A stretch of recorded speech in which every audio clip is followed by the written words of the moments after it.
तो बहन जी का जो स्टैंड है वो क्लियर है कि मुझे इस पार्टी को ख़त्म करना है, मुझे इस पार्टी को मिट्टी में मिलाना है। बहन जी चाहती हैं बसपा खत्म हो जाए? डेफिनेटली, और क्या यही तो है।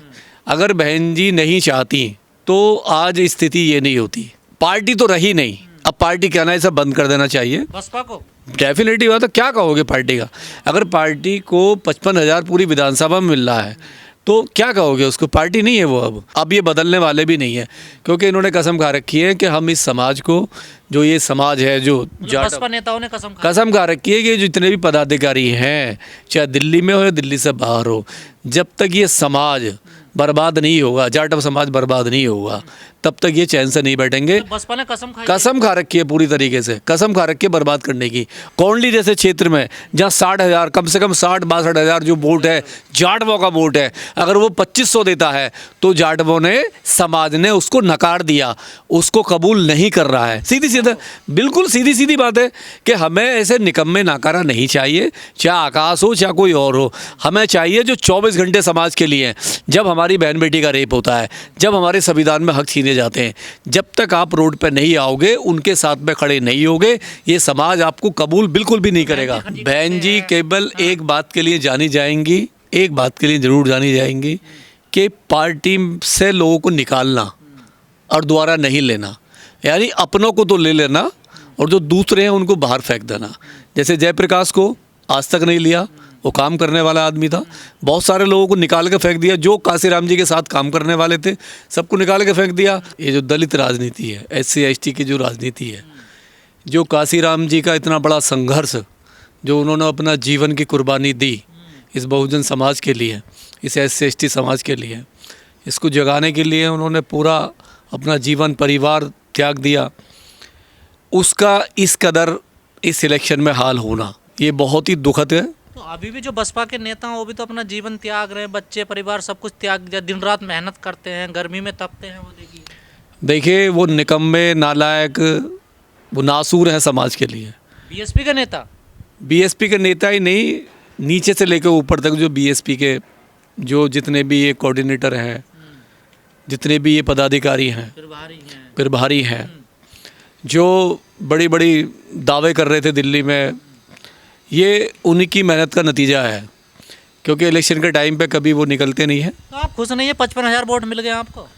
बहन जी की जो राष्ट्रीय पार्टी है, अगर वो नोटा से भी नीचे आ जाती है तो ये पार्टी नीचे नहीं आई है, ये कहीं ना कहीं समाज जो है, जो बहुजन समाज है, जो SC ST समाज है, उसे बहुत बड़ा धक्का लगा है, उसकी आशाओं को धक्का लगा है, और अब ये उसे स्टैंड ले लेना चाहिए। ये बहन जी ने बड़ा स्टैंड लिया, देखिए बहन जी ने तो अशोक देखिए को निकाल दिया। देखिए बहन जी ने तो स्टैंड काफ़ी टाइम पहले से ले लिया है, 10 साल हो गए, 10-12 साल हो गए। 10-12 साल में कोई इलेक्शन वो आज तक जीती नहीं है। 2012 के बाद में नहीं जीती है। तो बहन जी का जो स्टैंड है वो क्लियर है कि मुझे इस पार्टी को ख़त्म करना है, मुझे इस पार्टी को मिट्टी में मिलाना। तो बहन जी चाहती हैं बसपा खत्म हो जाए? डेफिनेटली, और क्या यही तो है। अगर बहन जी नहीं चाहती तो आज स्थिति ये नहीं होती, क्योंकि जिस तरीके से उन्होंने पूरी पार्टी में जो काम किया है, जिस तरीके से लोगों को निकालना। बसपा कोई राजनीतिक पार्टी थोड़ा, ये तो एक मिशन है ना। मिशन भी कहाँ, किस पे चलाओगे मिशन को? मिशन से ही तो राजनीति बनती है। काशीराम जी ने मिशन दिया, बहुत बड़ी मेहनत की, लोगों को जगाया, एक मूवमेंट खड़ा किया, बाम सेब को खड़ा किया, उसमें लोगों को बताया कि तुम राज कर सकते हो, और उन्होंने वो बहन जी को राज दे दिया। वो मेहनत केवल उनकी थी, बाबूजी की थी, काशीराम जी की थी। उसके दम पे बहन जी ने शासन किया, 3-3, 4-4 बार शासन किया, और जिस तरीके से बहन जी उसको रखा नहीं पाई, बाम से ख़त्म किया। और जो काशीराम जी के साथ में जितने भी लीडर थे, जो साथ में ज़मीनी रूट पर जो काम किया, एक एक करके सबको बाहर का रास्ता। दिल्ली का बसपा नेता कहते हैं हमें जनता वोट ही नहीं देती, तो हम क्या करें बताइए? किसको वोट देगी? पब्लिक केवल उस लीडर को वोट देती है जो पब्लिक के साथ खड़ा रहता है, जो पब्लिक के रात दिन उसके सुख दुख में, उसकी दुख सुख में खड़े नहीं होते हैं। अगर खड़े होते तो ये 55,000 पे नहीं जाता। अगर ये होता 55,000 एक विधानसभा नहीं, पूरे राज्य, मैं पूरे राज्य की बात कर रहा हूँ, पूरे राज्य में 55,000 का मिलना, ये समझो हम नोटा से भी नीचे हैं। यानी पार्टी तो रही नहीं, अब पार्टी कहना है सब बंद कर देना चाहिए बसपा को। डेफिनेटली बात है। क्या कहोगे पार्टी का? अगर पार्टी को 55,000 पूरी विधानसभा में मिल रहा है तो क्या कहोगे उसको? पार्टी नहीं है वो। अब वो एक कह सकते हो एक मतलब ब्रांच एक ऑफिस है, जैसे क्षेत्रीय पार्टी हो गई, वो तो इन्होंने ख़त्म कर दिया। बसपा को चुनाव लड़ना बंद कर देना चाहिए।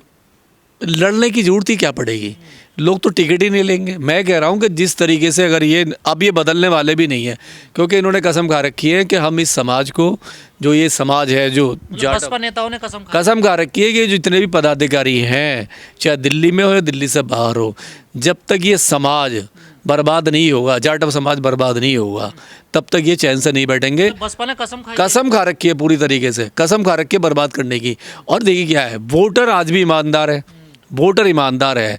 वो ये कहते हैं वोटर धोखा दे रहा है हमें। वोटर ने कभी अगर वोटर धोखा देता तो ये जो निकम्मे नाकारा वहाँ 4-4 बार सरकारें नहीं बनाते यूपी के अंदर, और दिल्ली में इनका वोट बैंक 14-15% था, यही वोटर था। यूपी में भी कुछ नहीं है। यूपी कुछ तो जब होगा ना, जब ये काम करेंगे।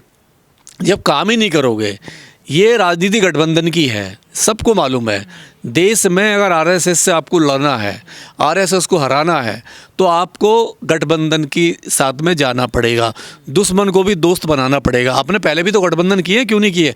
क्या आपने बीजेपी से मतलब साथ में 3 बार सरकार नहीं बनाई? हमारे सबसे बड़ा कट्टर प्रतिद्वंदी आरएसएस, ठीक है, जिसकी जननी बीजेपी है, और बीजेपी के साथ में आपने 3-3 बार सरकार बनाई है। एक बात और कहते हैं कि हमारे पास अब संसाधन नहीं है। ये जो है ये धन्ना सेठों की पार्टियां हैं, बीजेपी, आम आदमी पार्टी, कांग्रेस, हमारी गरीबों की पार्टी चंदे से चलती है। हमारे पास में संसाधन कब थे? काशीराम जी ने जीरो से स्टार्ट किया, जीरो से स्टार्ट किया, और जीरो से लेके महल तक बीएसपी को दे दिया। आज बीएसपी के बड़े बड़े कार्यालय हैं, महल बने हुए हैं। किसने कहा? संसाधन है, अच्छे संसाधन है, बहुत पैसा है। आकाश आनंद ने तो कई सभाएं करी दिल्ली में, कोई असर तो पड़ा? समाज नहीं कबूल रहा है। कौन अगर कबूलना होता, अगर दिल्ली में अगर कबूल रहा होता तो ये नहीं हाल होता। 1-2 सीट भी आती, वोट परसेंट भी बढ़ता। वोट परसेंट विधानसभा कोंडली पे तो उन्होंने वो करी थी, जनसभा करी थी, देखिए कितनी सीटें आई हैं। अगर 2-2 रैली करके, दो रैली करके कोंडली जैसे क्षेत्र में जहाँ 60,000 कम से कम 60-62,000 जो वोट है, जाटवों का वोट है, अगर वो 2500 देता है तो जाटवों ने, समाज ने उसको नकार दिया, उसको कबूल नहीं कर रहा है। सीधी सीधा, बिल्कुल सीधी सीधी बात है कि हमें ऐसे निकम्मे नाकारा नहीं चाहिए, चाहे आकाश हो चाहे कोई और हो। हमें चाहिए जो 24 घंटे समाज के लिए हैं। जब हमारी बहन बेटी का रेप होता है, जब हमारे संविधान में हक छीने जाते हैं, जब तक आप रोड पे नहीं आओगे, उनके साथ में खड़े नहीं होगे, ये समाज आपको कबूल बिल्कुल भी नहीं करेगा। खड़ी होती तो ट्वीट करती हैं, देखिए। ट्वीटों से अगर तो लोगों ने भी ट्वीट कर दिया ना। आप ले लो ट्वीट से वोट ही, आप ऐसी वोट ले लो। जब आपको लग रहा है पूरी बीजेपी ने, देखिए क्या है, आपको सीखना चाहिए। बीजेपी लग रहा है बसपा का विरोध कर रहे हैं। किसका डर लग रहा है? मैं बीएसपी का वोटर हूँ, मैंने वोट दिया है, तो मुझे ये कहने का पूरा अधिकार है, पूरा हक है कहने का। जब मैंने वोट दिया है, मेरी फैमिली ने वोट दिया बीएसपी को, मैंने काशीराम जी की आइडियोलॉजी को वोट दिया है, तो मुझे भी दुख है कि मैंने वोट दिया और ये हाल हुआ। तो मैं साफ मेरा ये है कि हम आगे बीएसपी को क्यों पसंद करेंगे, ये जो जाटव समाज है, और दूसरा जो समाज है बीएसपी के पास क्यों आएगा। जब बीएसपी वाले पूरे निकम्मे नाकारा हो जाएंगे, बिल्कुल काम नहीं करेंगे और गठबंधन के साथ नहीं जाएंगे, और ये दावे करते हैं बड़े बड़े। आपको क्यों लगता है बीएसपी वाले काम नहीं करते?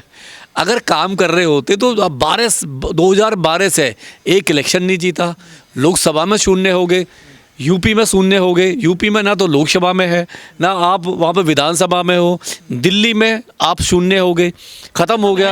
और ऐसा कोई स्टेट काम करते हैं जो अशोक सिद्धार्थ थे, वो गुटबाजी करते हैं पार्टी में, नितिन सिंह थे वो गुटबाजी। बहन जी केवल एक बात के लिए जानी जाएंगी, एक बात के लिए जरूर जानी जाएंगी कि पार्टी से लोगों को निकालना और दोबारा नहीं लेना, यानी अपनों को तो ले लेना और जो दूसरे हैं उनको बाहर फेंक देना।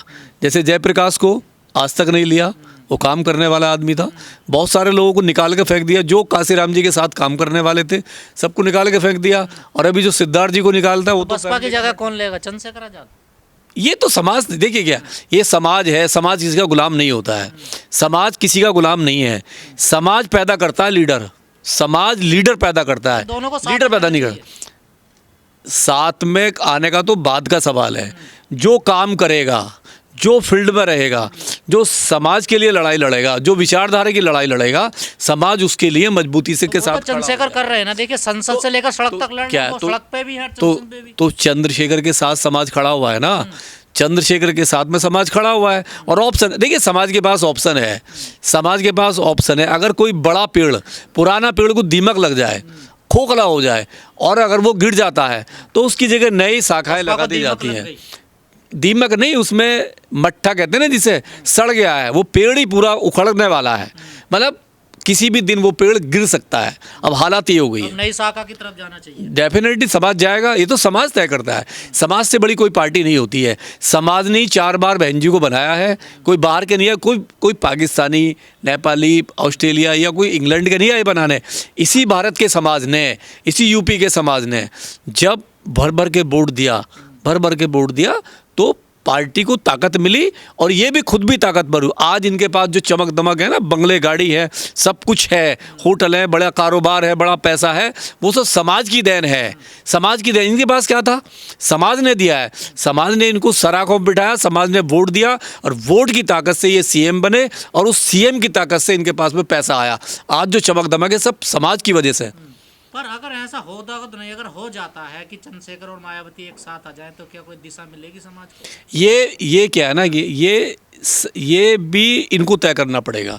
अगर बहन जी चाहें तो चंद्रशेखर को साथ ले सकती हैं। देखिए, समाज तो चाह रहा है, समाज तो तैयार बैठा हुआ है। समाज पिट रहा है, लूट रहा है, बर्बाद हो रहा है। आए दिन समाज के हमारे की मतलब पिटाई हो रही है, उसके साथ अत्याचार हो रहा है। तो समाज पूरी तरह से ये देख रहा है कि ये दोनों एक हो जाने चाहिए। और मेरी अपील है, जो जाटो समाज है, मेन जो जाटो समाज है, जो एससी समाज है, कि अगर ये दोनों एक नहीं आते हैं तो इनका खुल के विरोध होना चाहिए। बल्क लेवल में विरोध होना चाहिए दोनों का। इतना विरोध करो कि मजबूर हो जाए आपस में मिलने के लिए, क्योंकि ये समाज से ऊपर नहीं है। पहले ये समाज के साथ है, समाज को मिलाना पड़ेगा इनको। बिल्कुल, ये समाज की जिम्मेदारी। जितने भी सोशल एक्टिविस्ट हैं जो ईमानदारी से काशीराम जी की विचारधारा, बाबा साहब की विचारधारा, पेरियार की विचारधारा, ज्योतिराव फूले की विचारधारा, रविदास की विचारधारा को जो मानने वाले लोग हैं और जो संविधान से प्यार करने वाले लोग हैं, उन्हें खुलकर रोड पे आ जाना चाहिए मेरी तरह, और उनको अपील भी करना चाहिए और विरोध भी करना। अगर ये अपील से नहीं मानते तो इन दोनों लोगों का विरोध करो और तगड़ा विरोध करो कि अगर तुम साथ में नहीं आएंगे तो समाज भी तुम्हारे नहीं, अगर तुम साथ में नहीं आएंगे तो समाज भी तुम्हारे साथ नहीं खड़ा होगा। समाज कहीं और चला जाएगा। क्लियर होना चाहिए ये।